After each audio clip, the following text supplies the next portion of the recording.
first video in the series of Greenfoot videos for giving you some kind of steer as to how you might tackle some of the things you'd be asked to do in Greenfoot in an on-screen test. Some of what this will be based on is things we've done in lessons, and we've already looked at some scenarios and worked with movement and random movement, things like that. The purpose of this video, I suppose, is to show you an example of what you would be given or could be given in an on-screen test. So it's not the case of producing everything from scratch by any means. Just to give you an example, this one's got a ship and an iceberg, and if we look in the editor for the iceberg, there is a lot of code in there already.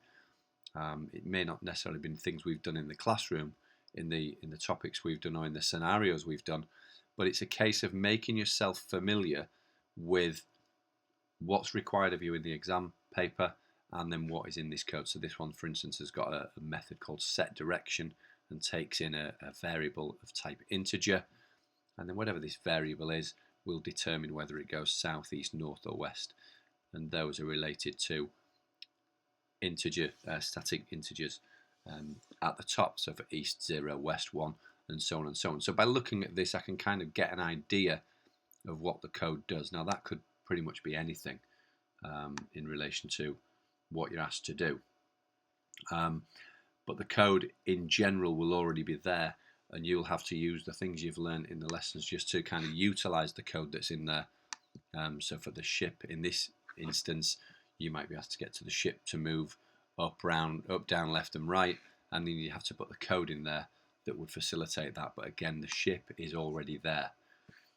We've already got the counter class in here as well, which I would assume in most of them you would be given. You wouldn't be expected to write this class, but what you would be expected to do is utilize this class to display a counter somewhere on the screen.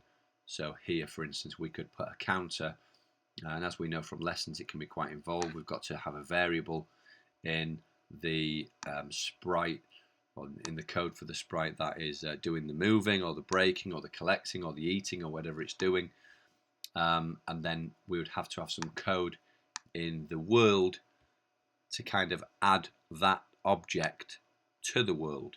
So we know, because it's an object-oriented language, everything's an object. The iceberg, the ship, the world, the counter, they're all objects, and it's how we pop those all together in the world and how we get them interacting as objects that can sometimes be the little bit that's difficult to understand. But once we can realize that they're all individual objects, and there's no just magic one that we can put one line of code to get them all working in harmony together with exactly what we're after. We have to kind of work through it logically, as with everything in computer science, work through to a logical solution to find out where we can put those items. So that's it for this basic introduction.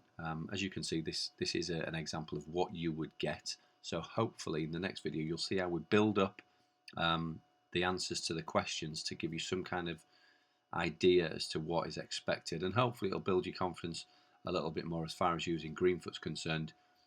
I know it's easy to get confused with potentially with things like counters, and wondering where all the code is going to go and how you're going to get it all working, particularly if you get an error as well and you start struggling with it.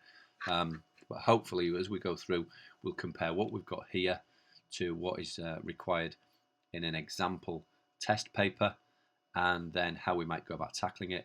And if we take it small steps at a time, video for each of the questions, hopefully if there's a particular piece you're stuck on, you can just go and jump on the video for that one and work out what needs to be done.